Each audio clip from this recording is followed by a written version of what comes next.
Welcome to the 2020 Francis Lee Utley panel on race and racism, sponsored by the Fellows of the AFS. In light of Black Lives Matter and the crisis we are experiencing, particularly the issues of racial injustice and violence, this panel will focus on race and systemic racism in our culture and in our field of study. The Cultural Diversity Committee, of course, has addressed these issues many times before at AFS, including Todd Richardson's presentation of painfully beautiful images of loss through racial injustice and violence during the time of remembrance at yesterday's opening session. We hope that continuing the conversation on the issues of race and racism in the Fellows plenary session will bring more people into the conversation. I'm grateful to the three fellows, Anand, Prahlad, Diana Andrei, and John Roberts on our panel today. First, Anand Prahlad is a Curator's Distinguished Professor Emeritus in the Department of English at the University of Missouri. He taught courses in folklore, creative writing, disability studies, and film, and served as director of the creative writing program, and along with Elaine Lawless, ran the folklore program until his retirement in 2019. He has published widely in academic journals, and his books include Reggae Wisdom, Proverbs in Jamaican Music, and African-American Proverbs in Context. He has edited 2 folklore encyclopedias, the Greenwood Encyclopedia of African-American Folklore, a 6-volume work, and African-American Folklore, an encyclopedia for students. Dr. Prahlad is also a literary author, musician, and songwriter, and has published many poems and creative essays in literary journals. Also 2 books of poetry, As Good as Mango and Hear My Story, and also a disability memoir, The Secret Life of a Black Aspie. Our second panelist, Diana Andrei, is curator and folklife specialist at the Smithsonian Institution Center for Folklife and Cultural Heritage, an expert on African and African-American dress as manifestations of diverse cultural expression.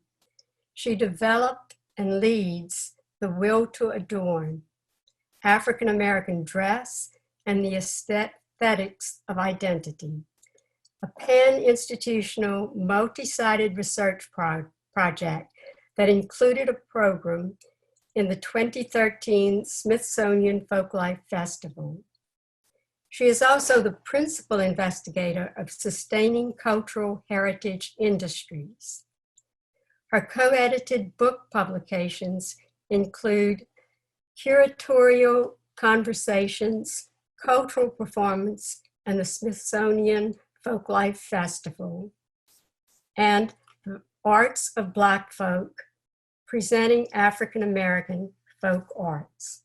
She has served on national and international juries, advisory, policy, and funding panels, including UNESCO, the NEA, and the American Folklore Society. And John Roberts, a former president of the American Folklore Society and a former deputy chairman of the National Endowment for the Humanities, is professor of English emerita at Ohio State University. He has served as Dean of Arts and Humanities at Ohio State and as Dean of Liberal Arts and Social Sciences at University of Houston.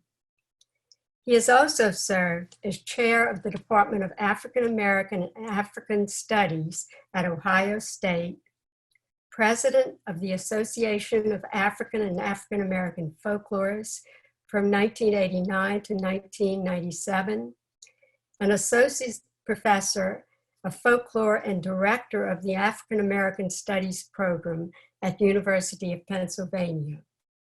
His important works on African American folklore include From Trickster to Bad Man, The Black Folk Hero in Slavery and Freedom, and From Hucklebuck to Hip Hop, Social Dance in the African American Community in Philadelphia. I now turn the panel over to our panelists. First speaker, Anand Prahlad. Before beginning my talk, I just want to thank Marcia and all of the people who must have worked really hard to make sure that there was an American Folklore Society meeting this year. And then I'll just jump into my talk. The title is Tearing Down Monuments, Missed Opportunities, Silences, and Absences, a Radical Look at Race and Folklore Studies. First, what are some relationships between folklore studies and the systems of racism, white supremacy, and oppression that Black people have been protesting since the colonial period and that people across the country have joined to protest in recent months? What absences, silences, and missed opportunities mark folklore studies just as much as the visible celebrations of diverse cultural aesthetics and individual sensibilities and craft do? To put it another way, what are the monuments to white supremacy and folklore studies that need to be torn down? What ideologies do they embody? And what are some possible remedies for what ails us? But first, a few proverbs. The fish in the water doesn't know that it's wet. You can't make a purse out of a sow's ear, and you can't have your cake and eat it too. To begin answering the questions I have posed, we need to revisit the roots of our field and to position folklore studies within the larger historical and political context of the enterprise of American imperialism. America is not and never has been a democracy. Rather, for most of its existence, it has been a colonial empire, a white racial dictatorship ruled by force and violence. And since the Civil Rights era, it has become a racial dictatorship ruled in part by force, but also through hegemony. Briefly, hegemony means rule through institutional coercion and propaganda. For example, the messages and perspectives of educational, medical, scientific, economic, business, religious, media, entertainment, judicial, criminal, injustice, police, military, and housing institutions support white supremacist rule through propaganda that depicts the nation as a free and humane society. Such folk ideas keep the populace in a kind of imaginary, comfortable reality as the oppression of marginalized populations and the order and stability of the empire is maintained through federal and state-enforced terrorism and violence. White supremacist ideology and systematic racism is a foundational pillar of the racial dictatorship of the United States. And contrary to popular notions that view racism as un-American, it is actually very American, and it structures institutional and organizational practices, policies, as well as individual and group thought, speech, and behavior. Thus, it really makes no sense to debate whether or not AFS or any other institution has continued to resonate with structural racism. The answer is, of course it has, as white supremacist ideology is the default for American organizations and institutions, and unless they have consciously labored to reinvent themselves, those that trace their origins back to the colonial period are white, classes, ableist, cisgender spaces into which marginalized people can sometimes venture, sometimes be partially accepted, but remain largely the only one or one of a few of their kind. Rather, the more productive questions are, in what ways have ASS or any institution recognized the impact of systematic racism within its organization? In what ways have they confronted their active or default complicity with the empire's agendas? And what deliberate steps have they taken to restructure themselves based on ideologies that overtly oppose white supremacist, materialist, specious, ableist, and misogynistic desires? In American folklore studies, for example, until recently, there has been little emphasis on the fact that the field of folklore evolved during the Atlantic slave trade, or that its basic methodologies and ideological frameworks evolved out of colonialism and empire building, or that along with European philosophers, scientists, explorers, and politicians, early ethnographers are responsible for creating the very concept of race and for the enduring resonances of the terms Negroid, Caucasoid, and Mongoloid. Or that if we look closely, colonial legacies have endured in folklore studies in most of the key elements that distinguishes folklore as a discipline. For example, the terms folk and folklore, the notion of genres, the basic research methodology of collection, classification, and analysis, the concept of folk groups as it has usually been applied, the fetishization of nostalgia, and the aesthetics of beauty that determines what materials are studied and what perspectives guide our attitudes toward them. For 150 years at least, folklorists have been grappling with the terms folk and folklore, defining and redefining them, theorizing and defending them, distinguishing them from popular and elite groups and cultural productions, and dismissing the popular widespread meanings and implications the terms carry. From the beginning, the very term folklore was embedded with classist and racist ideals, as folklore collectors sought credibility by aligning themselves with the politicians, scientists, philosophers, and their colonial missions. If European peasants were anathema to early collectors, African and other indigenous people were barely considered human and were referred to as savages and primitives, but in a crunch, collectors might concede and consider their customs folklore. Even Dundas's effort to salvage the term by declaring that everyone is the folk did little to convince anyone, even folklorists. We have continued to dismiss the reality that for many people, folk is as close as one can get to a slur without being one, and that as an academic descriptor, it can never be completely purged of its colonial resonances. I am reminded of the numerous instances in which I referred to folk or folklore when working with Black people, only to have them respond by suggesting that folk was, quote, just another way to call them the N-word, end quote. Even folklorists don't really want to be considered folk, as evidenced by the absence of studies of American Folklore Society folklore. On the one hand, American folklorists are generally motivated by liberal, progressive, humanistic values and by the impulse to celebrate, preserve, and dignify the people they study and whose artistic expressions they write about.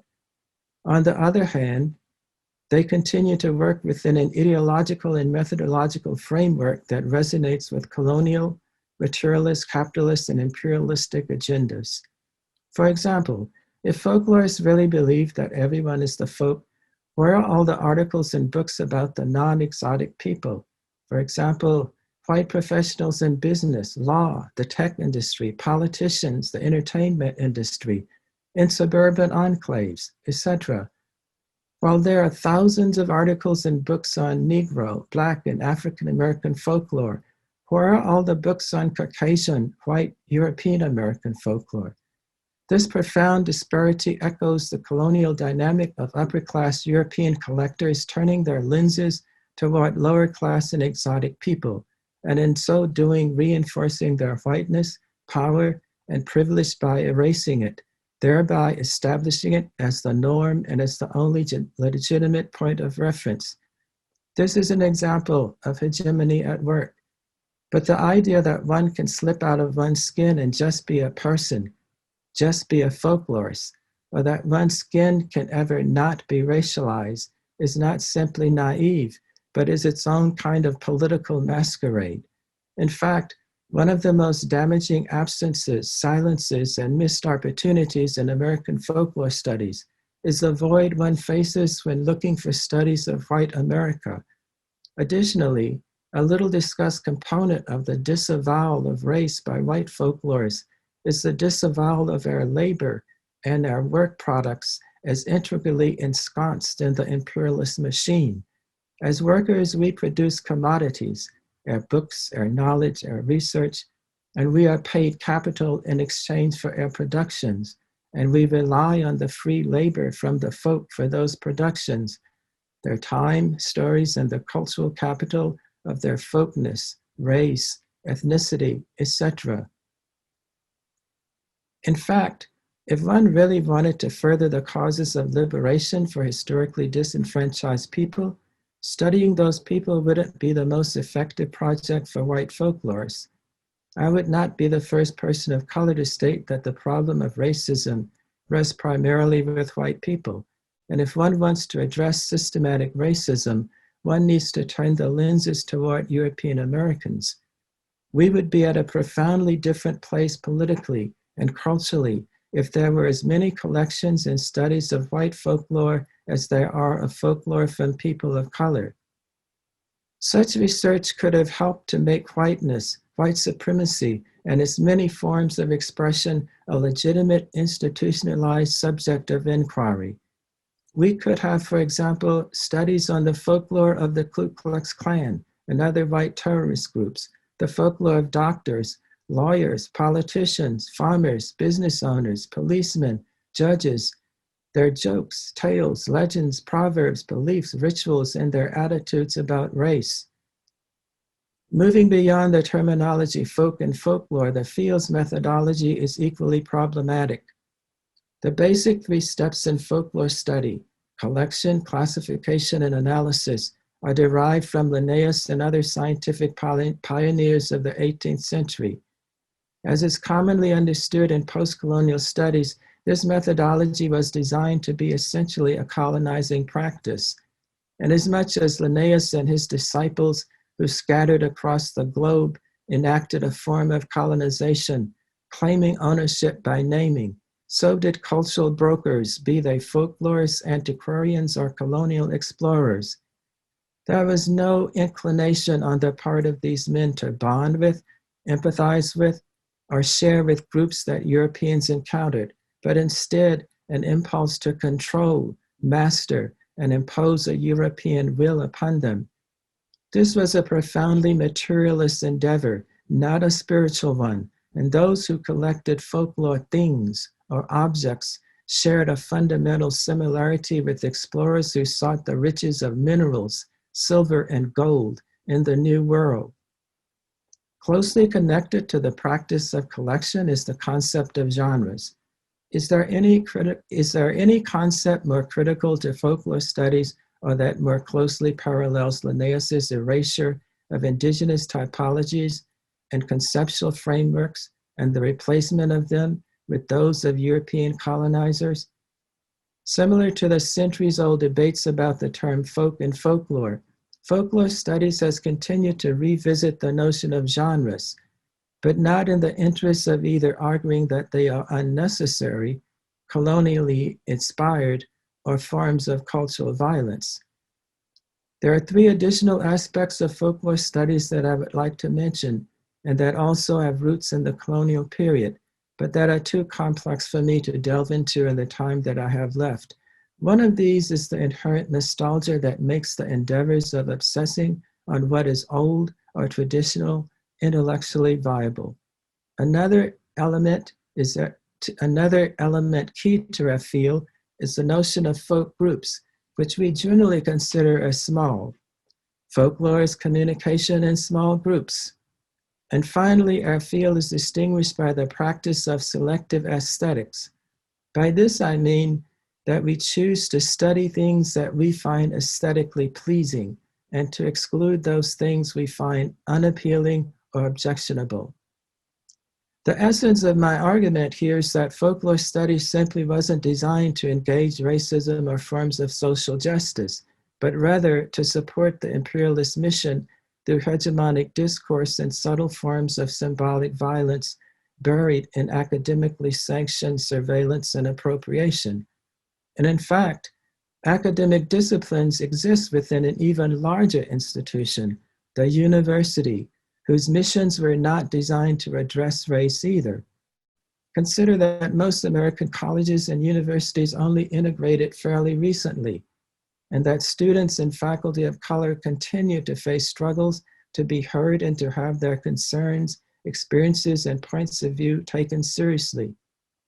To go back to where I began, it is pertinent to ask questions such as, what were folklorists concerned with during the centuries of the slave trade as millions of Black people were trafficked all over the Western Hemisphere, and millions of indigenous people were victims of brutality and genocides? Or during the decades of Jim Crow, when the legal system across the country was honed to deny people of color citizenship or equality, and thousands of Black lives were lost by lynchings? Or during the civil rights era, as Black people were beaten, attacked by vicious dogs, and thrown into jails, etc., etc., etc.? Was the Folklore Society as an organization protesting and fighting for our rights, or as an academic discipline developing research methodologies or theories to support our liberation? It was not. It was reveling in nostalgia, creating and institutionalizing its own hegemonic folk traditions and fetishes.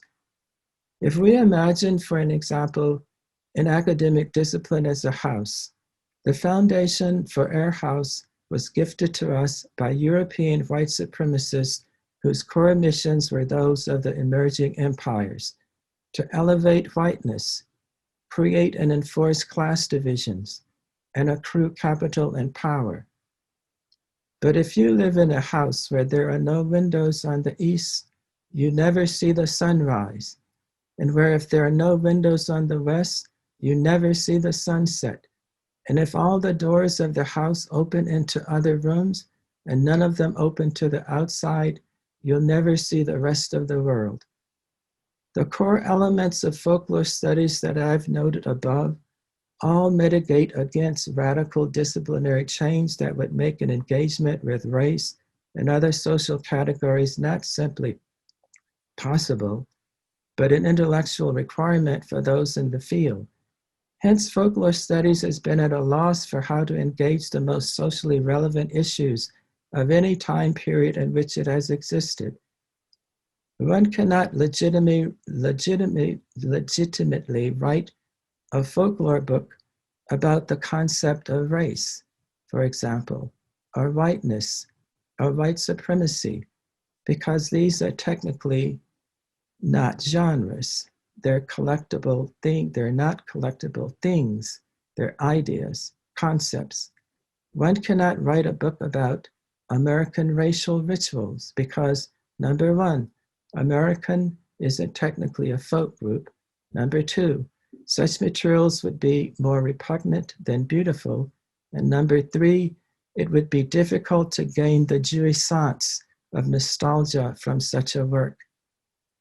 And so the rituals that most define American society for Black and many people of color, for example, lynchings, rapes, murders, genocides, and other acts of terrorism, have gone largely unexamined by folklorists. The general exception here is the tradition of Black folklore studies and what I'll call, for lack of a better term, Black folkology, as Black folklorists have since the colonial period addressed race in their work to the extent that the conventions of the day would allow. And of course, there are exceptions among many white folklores.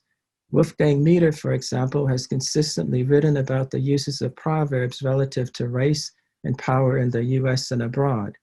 But as the proverb goes, the exceptions prove the rule. If we go back to the house metaphor, it's as if folklorists are in a house in which an elephant race lives in the dining room, but is never explicitly acknowledged, and the sky outside is clouded by the looming presence of monsters. Those monsters have been literally tearing people to pieces, minute by minute, day by day, and yet there have been no screams from within the house, and no talk of forging weapons or of going outside to face the monster.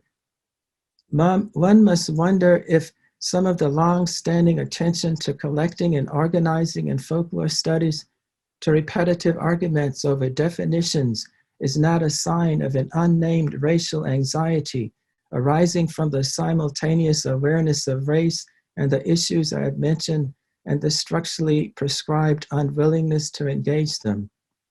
The great tragedy here is that folklorists are in many obvious ways better equipped to bring insights to such aspects of American society than those in any other field.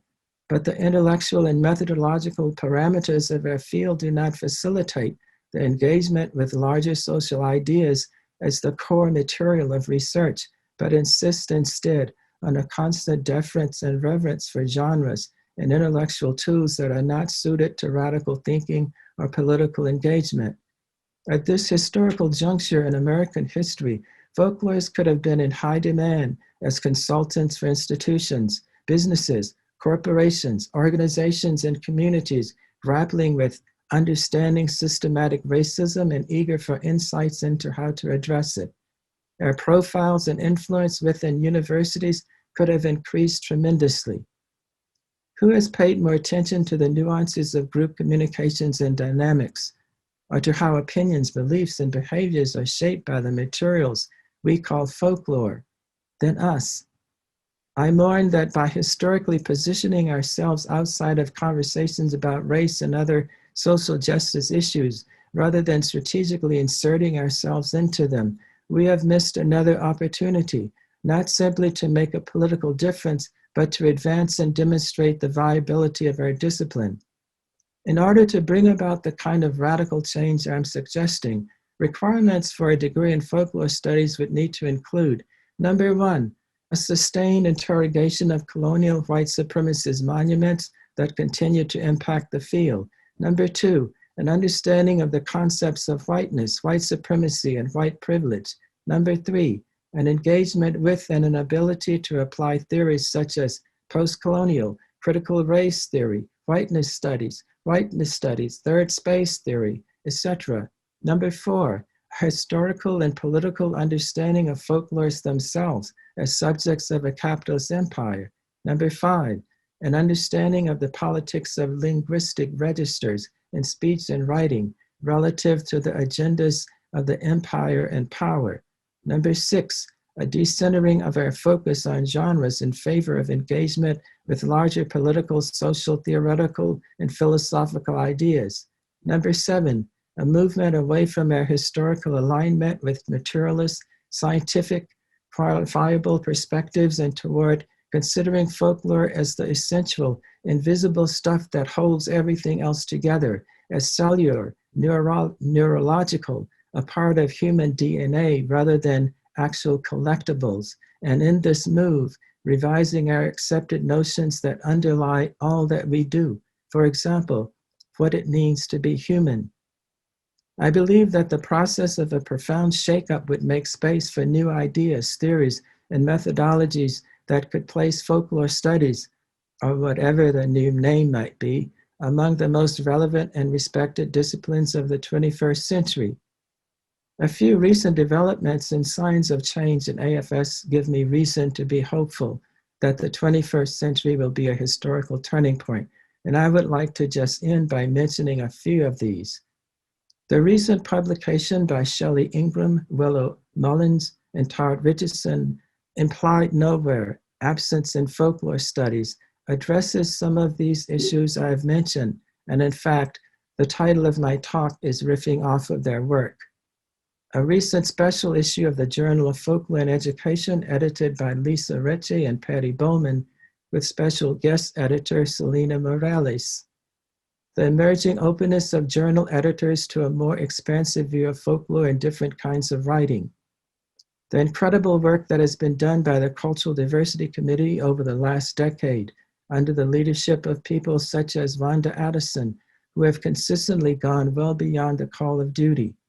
In conclusion, what I have outlined amounts to the American Folklore Society simply living up to the statement of support for Black Lives Matter and racial justice that it issued earlier this summer, understanding that in so doing, it has committed itself to a long, difficult, and radical transformative process.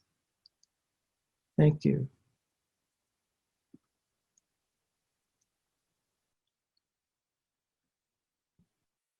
That's wonderful.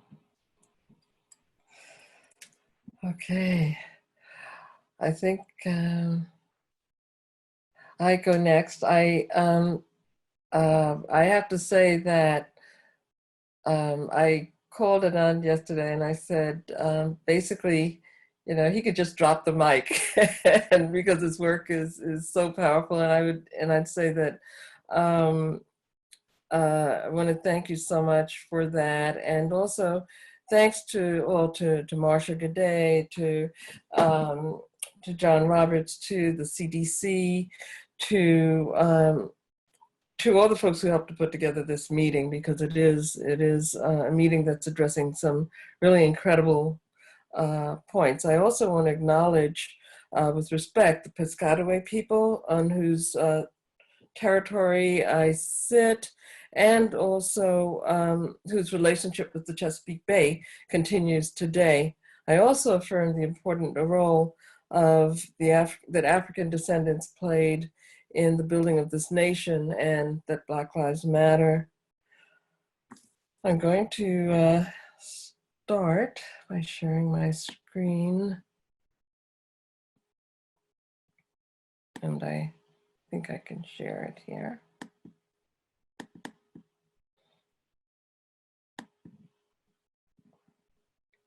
Okay. So when I was in graduate school and attending my first academic conferences, I had two encounters with a major figure from one of the legacy families in the study of African American folklore. His statement to me upon hearing about my own scholarly interest in the study of the expressive culture of communities in Africa and the African diaspora, including the United States, was that he didn't think that Black people were equipped to study their own culture. After all, how objective could they be?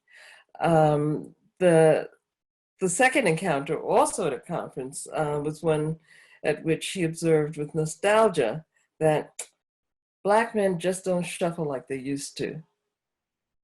What I learned from these two encounters is that there are folklorists who want to tell our stories for us and take proprietary rights over these stories as they once claimed over our bodies.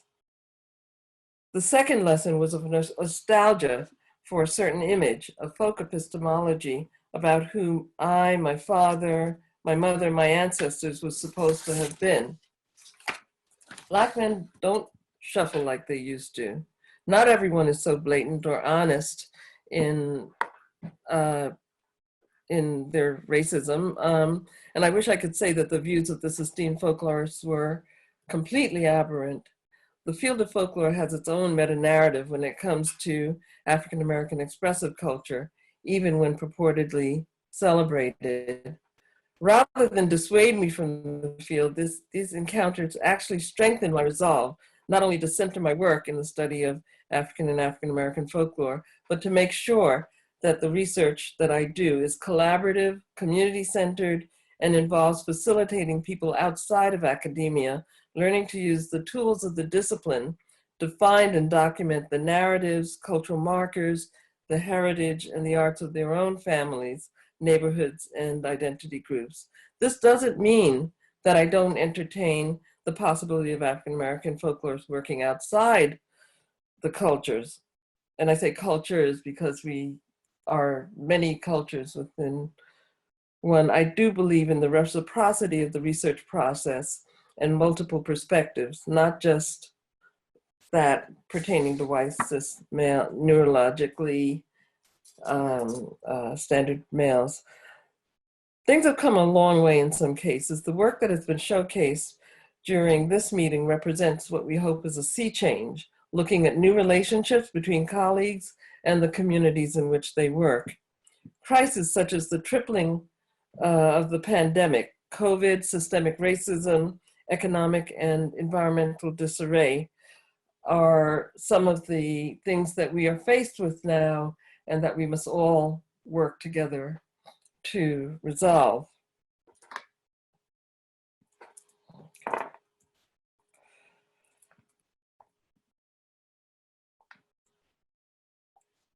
So I stand on the shoulders of my scholarly ancestors and sit in the circle of my BIPOC sisters, women who contributed to the field in the very early generations of the field, both ancestors, elders, and age mates, whose work has not always been given its due credit. Thanks to the efforts of Phyllis May Machunda, Olivia Cardinal, we now have a beautiful exhibition that pays homage to the scholarly accomplishments of many BIPOC folklorists, including those that I'm mentioning today.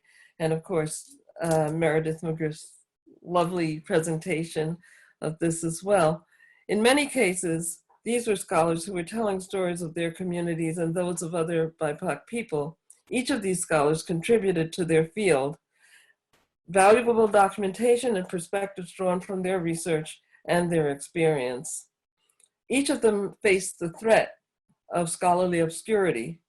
Had the work of Zora Neale Hurston not been found by Alice Walker, a writer from outside the folklore field, in which Hurston worked as a scholar, how many would have included their work in their syllabi? How far would we have been from having the benefit of her scholarship and the beauty of her work and her research?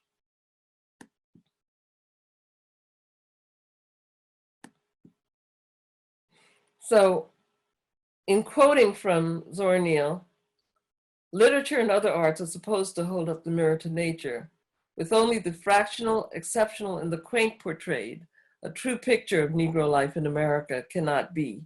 And this was from her lecture called What White Publishers Won't Print. Catherine Morgan, our folklore was the antidote used by our parents and our grandparents and our great-grandparents to help us to counteract the poison of self-hate engendered by racism. Beverly Robinson, I also believe that definitions need to come from the African-American community about what is important to us. You cannot just take people's knowledge and things and put them on a stage. You have to, put them on a stage. You have to, somebody has got to sanction what has been identified, and it should be the people themselves. Gladys Marie Fry, in a very deep and spiritual sense, stitched from the soul, her wonderful book about quilting by enslaved people, served as an intergenerational thread that connected my great-grandmother Amanda and the people of her time to contemporary folk who carry on the traditions that link all of our ancestors.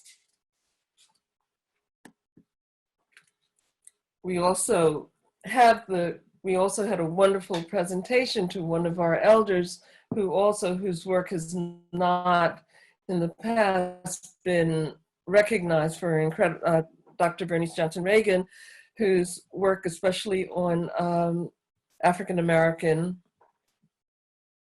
music has not been recognized. As a singer and activist in the Albany movement, I sang and heard the freedom songs and saw them pull together sections of the Black community at a time when other means of communication were ineffective. It was the first time that I knew of the power of song to be an instrument for the articulation of our community's concerns. So clearly,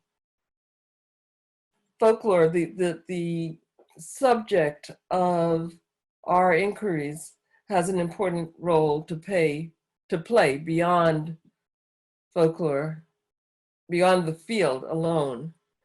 And autoethnography and collaborative ethnography are core methodologies of BIPOC folklore scholars and an opening to the studies of community. So I wanted to address some of the distortions that we have seen in the folklore field as a whole. Among recurring encounters I have had in the halls of folklore and folk life in Euro-American educated circles is the reference to the real deal. The narrative goes like this: you need to meet so-and-so. She grew up in the ghetto with a single mother on crack and a missing father who was incarcerated, and she's the real deal. How many times have I heard African-American artists and described as the real deal because they fit the stereotype of having been born in poverty, raised in difficult circumstances by a single mother, and but still possessing the gifts of storytelling, music, or craft that allowed them to be rescued through recognition by a white folklorist.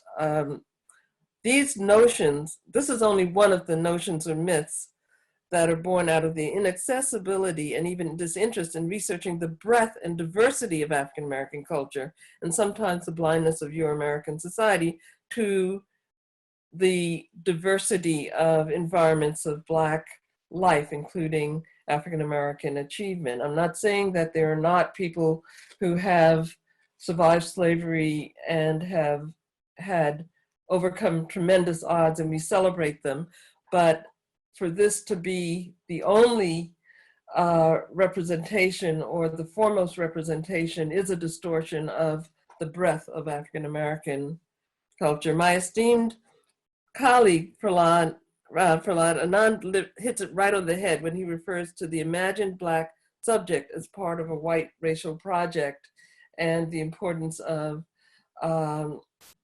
recognizing that most of the legacy literature on African American folk are all about suffering and striving, living hard-scrabble lives, singing the blues, and occasionally beating the odds to achieve a success as measured by a Eurocentric world. How many scholarly careers are built on research, writing, and recording about folk artists grounded in their community and discovered by folklorists, just like Columbus discovered America? What messages are sent to BIPOC students when bibliographies and course outlines include scant references to the work of BIPOC scholars? I've been told that as an African American with a woman with a PhD, I've abdicated my membership in the folk. My culture, it is assumed, goes only as far as my participation in Euro-American professional circles. In other words, it is assumed that there's no real African American folk life outside what Euro-American scholars are privy to. The point is certainly not that African American expressive culture should not be documented, or that there is not fine scholarship being produced by folklorists outside of the African American communities. It is rather about the othering of Black and brown folks, even with the good intentions generated by Black Lives Matter movements, and the rush to show to oneself and one's peers that folklorists are abolitionists and anti-racist. So why is autoethnography so important within folklore, not only among BIPOC scholars, but as an important tool? Folklorists do not own folklore, do not own the knowledge or the narratives of the people documented. And what we look at is how we can separate genuine anti-racism from performative gestures. So we're looking towards a reciprocal and collaborative autoethnography in folklore. Autoethnographic tests, though not exclusive to African Americans, have been a part of the work of African Americans folklore literature for a long time. As a methodology, autoethnography has acquired a robust literature. Hiwang Chang, autoethnography is method. There are many other definitions. The one that I like was one given by Tony Adams, Stacey Holman Jones, and Carolyn Ellis in Autoethnography, Understanding Qualitative Research. They describe autoethnography as a method of research that involves describing and analyzing personal experiences in order to understand cultural experiences. Their method challenges canonical ways of doing research and recognizes how personal experience influences the research project.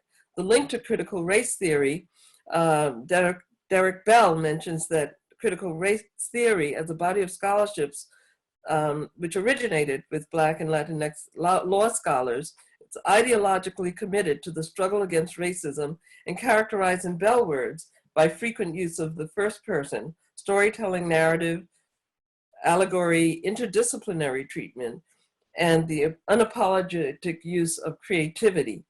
Many of us came into folklore because the methodologies of the field offer the possibility of studying, listening to, documenting, and illuminating the stories of our communities and our own families, whether those stories were told visually or through various ways of performance. So how do we separate general anti-racism from performative gesture? How can the society and its fellows live in the space of anti-racism? Aware of the president's mandate to teach a patriotic, read Eurocentric, Christian identified, male, heteronormative, ableist narrative of American history juxtaposed to an inclusive and intersectional narrative, we have tools to deal with this, but the work is not easy. As many have noted, it requires being comfortable as well as comfortable with being uncomfortable. I'm not only speaking to my Euro-American and colleagues, I'm speaking to all of us, myself included.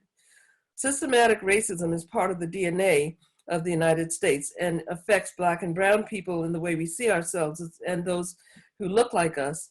In the academic and museum world, the lack of equity is rampant. So imagining a non-racist, an anti-racist American folklore society. Oops. There we go. Here are some of the things that came up. Abandoning the fantasy that your work is objective and can somehow be free of racism.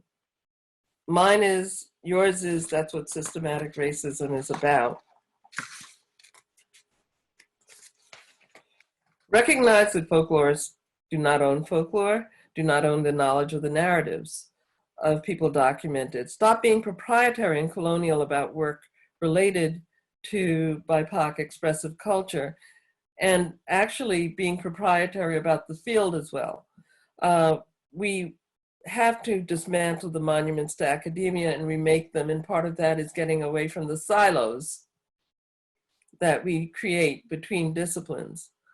Cultivate comfort with taking and sharing leadership with BIPOC folklorists and with communities. Don't try to make everything about ourselves and our peers. Remember, you too belong to a folk group, an occupational group. Teach the methods and tools of our field of folklore research and presentation to people outside of academia, not just to recreate ourselves as scholar, preferably within the communities with which we work, but at the service of the communities with which we work. Work with and in service to those communities rather than to impress other scholars. Change the meta-narrative to one that is inclusive and looks at the spectrum and internal community, complexity and diversity of BIPOC communities. Be mentors and sponsors to students in this regard. In regard to African American expressive culture, recognize that it is much more diverse in identities and the genres and expression that the legacy literature encourages, and stop assuming that the BIPOC contributions to folklore studies are just descriptive and not theoretical.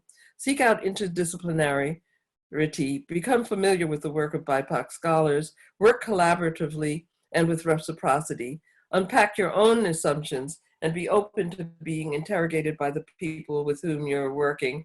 And as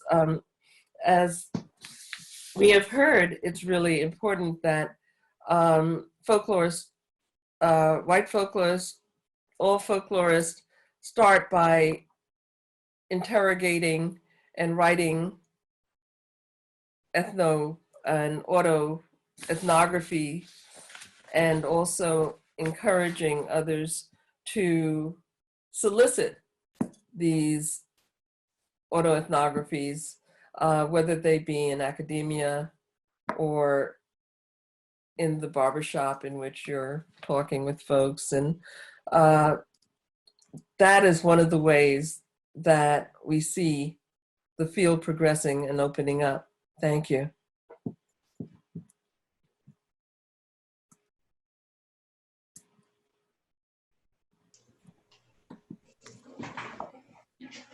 Thank you, Diana.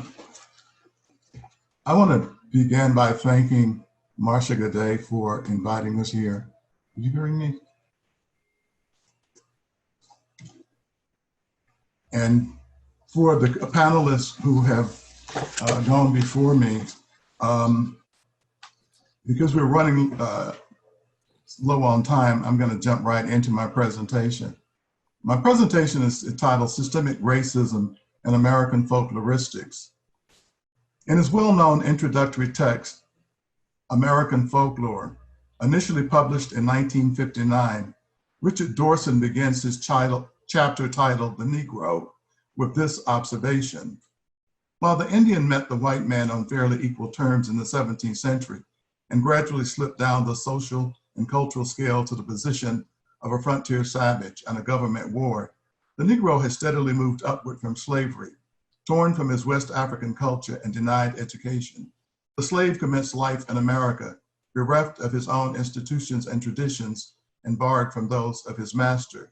Yet, while the cultural inheritance of the Indian tribes steadily dwindled, the cultural possession of the Negro bondsman steadily grew. To explain the cultural growth of the Negro, Dorson continues, the Negro from the beginning lived inside the white man's society. Willy-nilly, he acquired the tongue of his master, some of his blood, and segments of his culture. The white planter graced the beds of his slaves and herded them into his churches. The mulatto children and the shouting congregations that resulted, though denied full and equal recognition by their progenitors, still tacitly betrayed some degree of intimacy between the races. We read this passage today and are appalled that Richard Dorson, one of the best known and beloved American folklorists, would write in such racist terms about African and Native Americans. For those of us who knew and worked with him, it would be easy to dismiss the views expressed in this passage as a reflection of the state of knowledge at the time of publication, rather than as evidence of deeply held racist beliefs by this illustrious scholar. Even if we accept an absence of personal racial enmity on Professor Dorson's part, how are we to explain his blatant, racist, and salacious assertion that mulatto children fathered by white slaveholders provide evidence of what he terms a degree of intimacy between the races? As a historian, he was surely aware that mulatto children born during slavery were most often fathered by white slaveholders who routinely used their prerogative and power to rape enslaved African women. The actions of these men were not intended to secure intimacy, but rather to inflict violence on Black women who bore children that far more often than not served to increase the human property and hence the wealth of the master class. This example alone suggests that we cannot simply dismiss the racism embedded in this passage without careful analysis of the factors influencing it. To do so would risk doing a disservice not only to Professor Dorson's reputation as a scholar, but also to African and Native Americans whose lives continue to be negatively affected by this kind of representation. Of the perspectives available for such an analysis, systemic racism seems to provide an exemplary framework for critically examining factors influencing the representation and treatment of African Americans and other oppressed people in the study of folklore. The attitudes, behaviors, ideas, and practices associated with systemic racism have a long history in this country. However, it was not until the gruesome killing of George Floyd, an African-American man, by a white Minneapolis police officer in May of this year, that the term and the view of racism that it promotes gained currency. Joe Fegan, the sociologist who claims to have coined the term, states emphatically that systemic racism reflects the belief that the new nation of the United States was explicitly designed to create wealth, privileges, and status for European Americans, people who had long stolen by various means, including much violence, the lands of indigenous peoples and the labor of Africans. Fegan argues that this belief emerged beginning in the 17th century, when Europeans and European Americans who controlled the development of the country that later became the United States positioned the oppression of Africans and African Americans at the center of the society. Over the country's long history, this oppression has included the exploitative and other oppressive practices of whites, the unjustly gained socioeconomic resources and assets of whites, and the long-term maintenance of major socioeconomic inequalities across what came to be defined as a rigid color line. From the beginning of African enslavement in the United States, Europeans, many of whom had come to North America seeking freedom from oppression and tyranny, systematically developed various philosophical, political, and social justifications for the inhumane treatment of African people under slave regimes. Over time, these justifications were codified into laws and institutional policies to reflect and support practices designed to dehumanize, denigrate, and distort racial and cultural differences between Africans and Europeans. Through such practices as stereotyping, denial of civil and human rights, economic exploitation, and physical violence, the status, treatment, and view of enslaved Africans as inferior beings were firmly established. Throughout the history of Black presence in the United States, this system of oppression has been perpetuated in ways that reflects the extant system defining race relations. With an emphasis on institutional and group relations, systemic racism is far more than a matter of individual bigotry, for it has been from the beginning a material, social, and ideological reality. In many ways, it exists as what has been termed a dialectical reality, and that while it has been an intense system of oppression, it has also constantly encountered resistance from African Americans and other groups who have experienced its oppressive power. However, despite recurrent resistance in various forms, and even after periods of change resulting from successful resistance movements, such as those that ended African enslavement and eliminated legal segregation, oppressive behaviors and practices associated with systemic racism have been reinvigorated and reinforced by an elite white majority intent on protecting their wealth, privilege, and status in the society. Today, according to sociologist Nikki Lisa June, systemic racism is embedded in all social institutions, structures, and social relations within our society. This overview provides only a glimpse into the complex origins of systemic racism and details only in outline how and why it became and continues to be the primary cause of racial oppression in the United States. Based on this brief overview, however, we can surmise that by the time Professor Dorson published American Folklore, systemic racism had become deeply embedded in American culture to the extent that it would have been difficult for him to escape its influence. In evaluating the influence of systemic racism on the actions of individuals such as Professor Dorson, we should keep in mind that, as noted earlier, systemic racism is far more than a matter of racial prejudice and individual bigotry. It is also an ideological reality embedded in major US institutions. Based on this perspective, one might argue in his favor that Professor Dorson's position as a university professor was as influential in determining how he wrote about these groups as was his personal beliefs about race. In preparing to write his book, he undoubtedly conducted research in libraries at higher learning institutions where systemic racism was already embedded in the scholarship on African and Native Americans. I am not suggesting that Professor Dorson should not be held responsible for his problematic and somewhat reckless representation of African and Native Americans. Instead, I am attempting to highlight that the influence of systemic racism as a historical phenomenon has and continues to be insidious and often invisible in exerting its influence on how we perform institutional roles, implement institutional policies, and even manage social relationships in our contemporary lives. Moreover, this example suggests that if we as folklorists are to eliminate systemic racism as an influence on our efforts to accurately and fairly represent the expressive traditions of diverse groups, we must gain a better understanding of how it became and continues to be an influence on the discipline. In attempting to locate a point of entry into a discussion of the history of systemic racism in folkloristic analysis in the American context, I found instructive this observation by a prominent scholar of race relations. He notes that systemic racism exists because of critical decisions made by important European American decision makers at key points in North American history.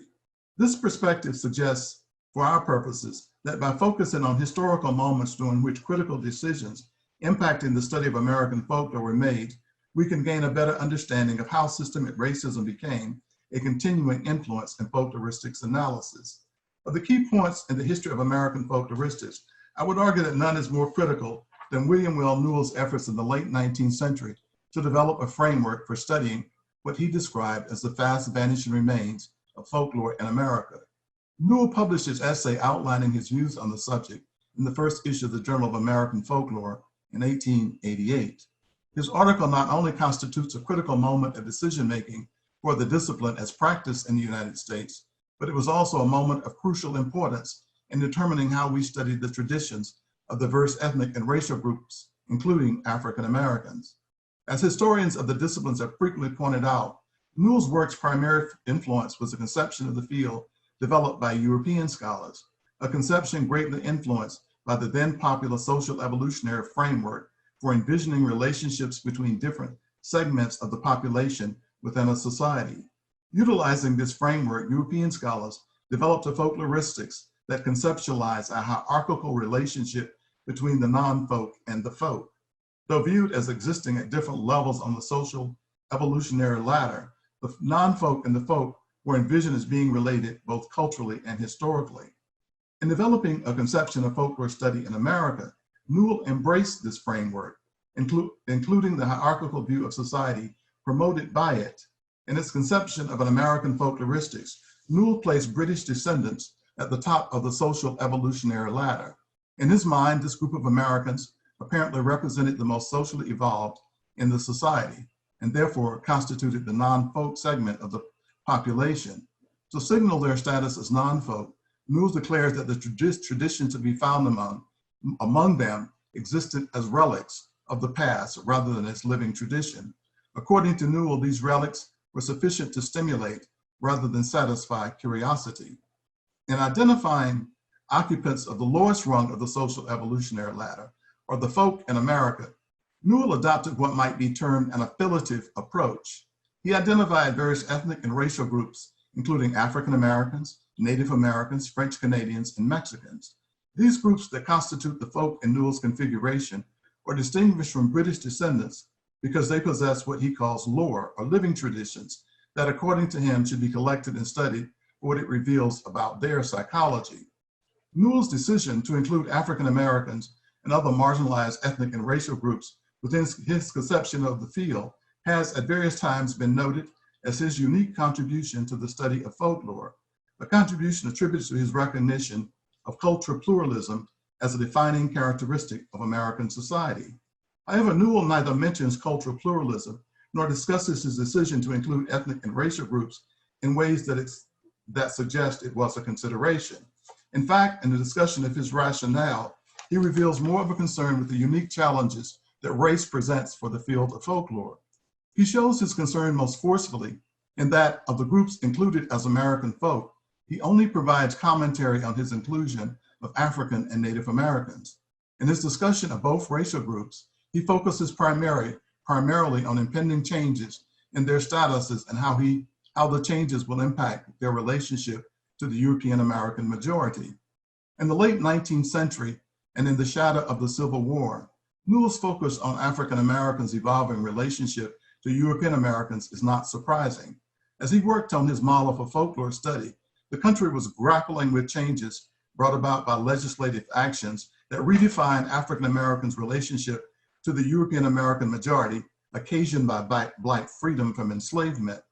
As a result of a failed Reconstruction project, African Americans found themselves at this time increasingly subject to locally enacted Black codes and federally instituted Jim Crow laws that segregated them within the society and solidified their status as second-class citizens well into the 20th century.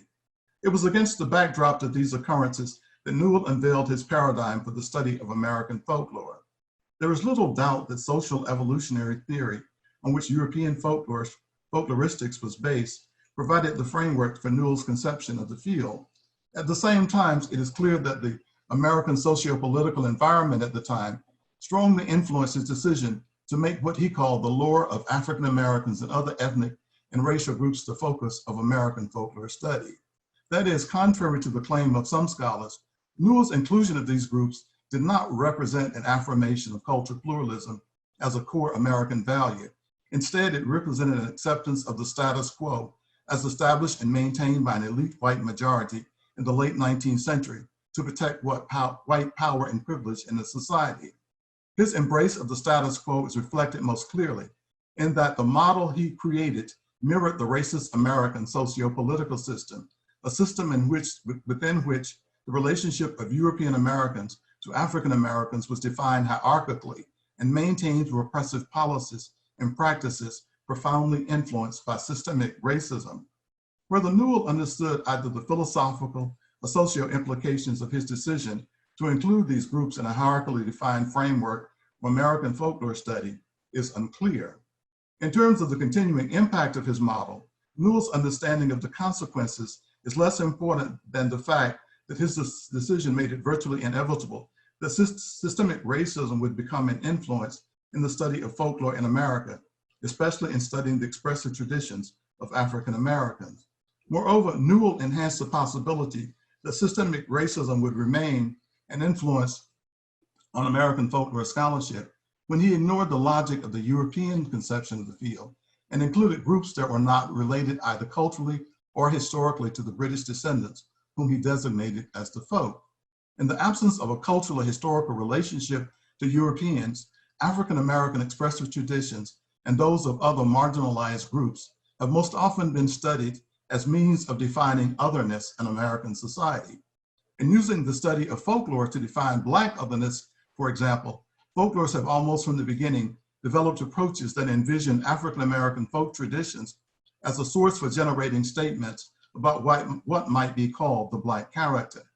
In these studies, the character of African Americans has most often been conceptualized as a product of either inherent inferiority or the pathological results of exposure to a devastating slave experience and continued oppression as freed people. In reality, the notions of Black inherent inferiority and cultural pathology are racist conceptions of Black identity imposed on African Americans to justify oppressive behaviors and at times violent treatment. These approaches reveal not only the influences of systemic racism on the definition of Black identity in folklore, but also one of the ways that the study of folklore has unwittingly supported racist oppression in the society.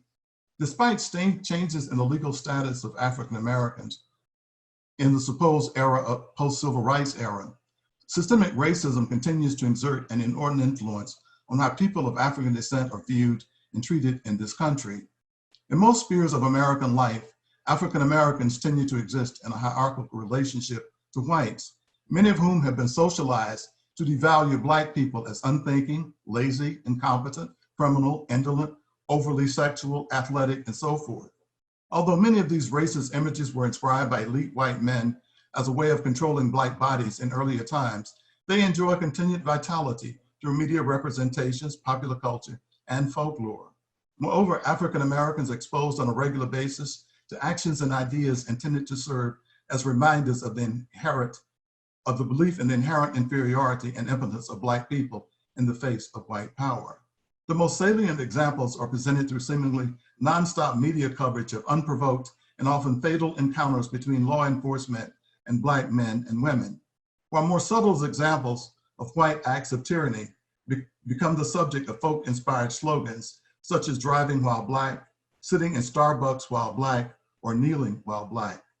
Although the study of American folklore has changed in dramatic ways over time, the discipline has not become immune to influences from assumptions, beliefs, and ideologies that support the perpetuation of systemic racism, especially in our work with marginalized groups.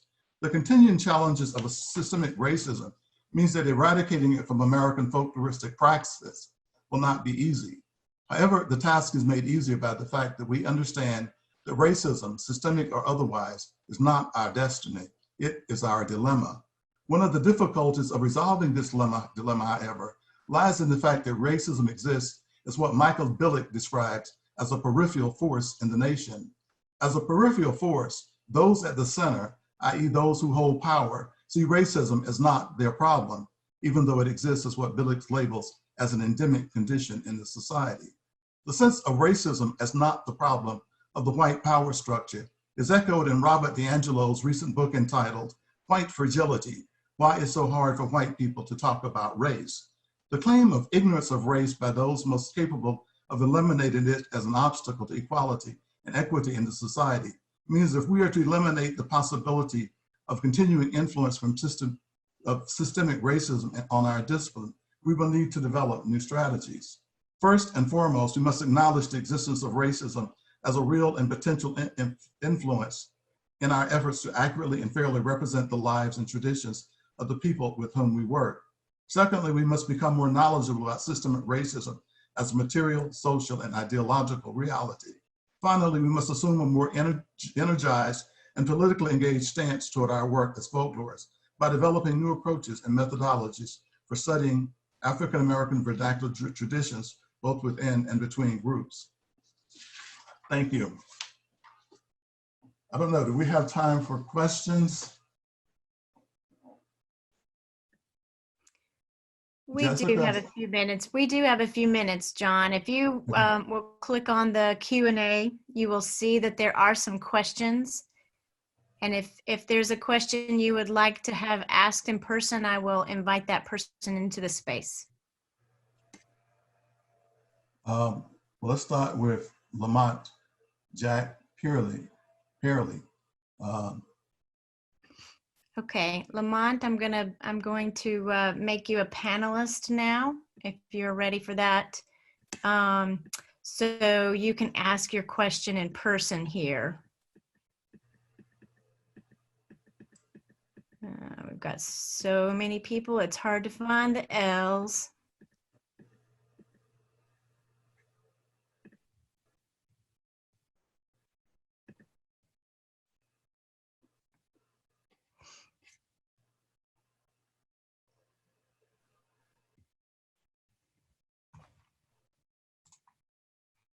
Okay.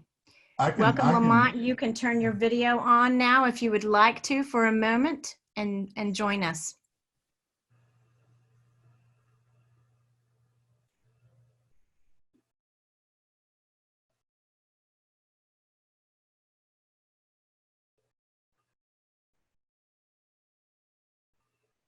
Maybe he needs to turn on his mic as well. Can you hear me? Now, yes. Yes, it's telling me that I can't turn the camera on, but that's okay. No one needs to see me. More importantly, because what the three of you said was beyond powerful and accurate. So my question is, as a solution, how can we engage and recruit more BIPOC, more African American, more Black Indians into folklore and ethnography to study as well as tell our own narratives? Either one of you want to take that? Me? You want to try it? Go ahead. Sure.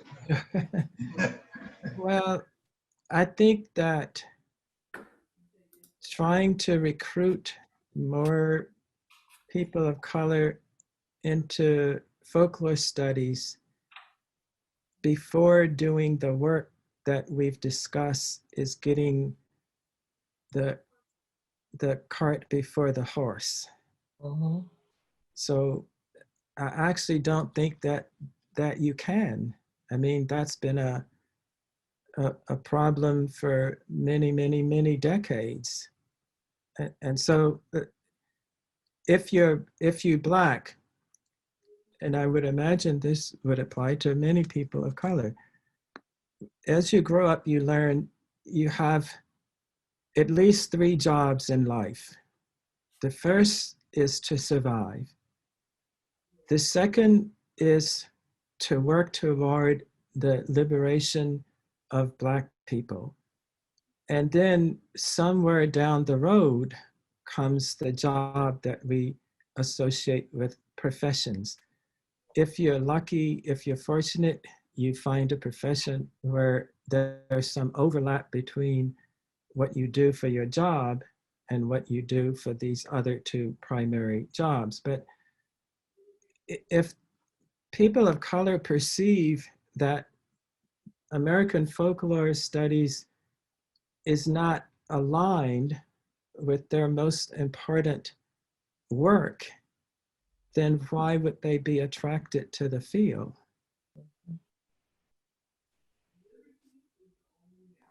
Yeah.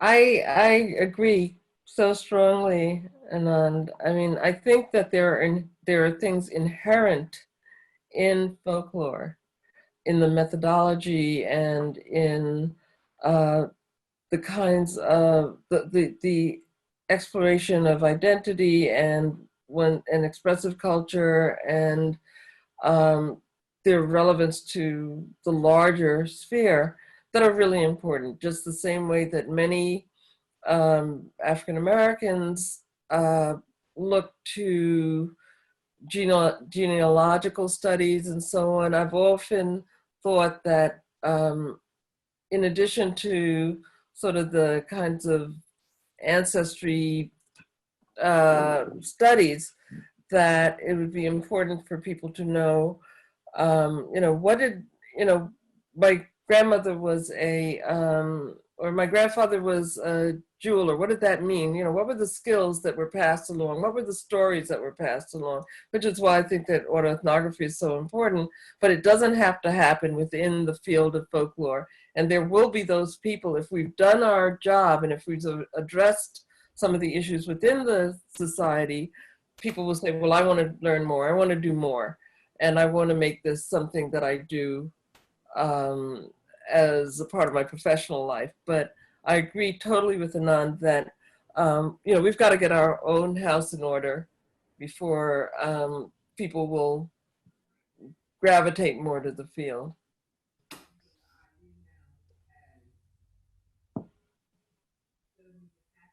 Well, I agree with with Diana and Prahlad on this issue, that it's very difficult to entice people into a field that is not self-reflexive. And I don't think folklore is as self-reflexive as it should be.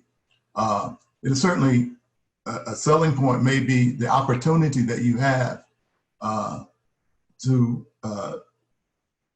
make significant changes in which way a certain field is protected. Might attract some people, but recruiting is a kind of a difficult word. I think most of us were self-recruited into the field in the sense that we saw something there, that certain potential, maybe it was because of the background. For me, it was English. I came out of English where asking questions and always being analytical and critical of what you're reading was what we were taught to do. And when I got into folklore, and I felt like it was really something I wanted to interrogate further, I discovered that there were a lot of questions that could be asked. I probably would not have the answers, but at least I could keep asking, keep interrogating, and keep trying to figure out approaches for making changes and things that sort of bothered me about the field. Do we have time for another question? Let me come back in. Thank you. If there is a digital equivalent of a standing ovation, that's what I've been seeing and reading and hearing all along. We had decided that I would not come back in until the end, mainly because we wanted all the time to go to the presentations and to the questions. Really powerful presentations. Anand, stunningly insightful and powerful thoughts and words. Diana's list. John's just analysis of the roots of systemic racism, and especially within folklore studies. Thank you so much to all of you. Like so many people who said in the chats, I feel like I want to go back and look at the whole thing over again. And as the Cultural Diversity Committee decided, we needed 2 days before we came back and had the follow-up breakout sessions and discussions. And so thank you so much to John, Prahlad, Diana, and to all of you who were here and participated. And I also, before we close, I know we're past our time, but before we close, I just want to remind you that the diversity committees, the cultural diversity committees, sponsored and planned session, that is on race and racism, breakout sessions for further conversation following the Utley panel, is at 4 Eastern on Friday. And this is a participatory discussion, and we can, the people from the diversity committee will then take up some of those questions at that time. thank you so much to all of you. Thank you. Thank you. Thank you, Marcia. This is great.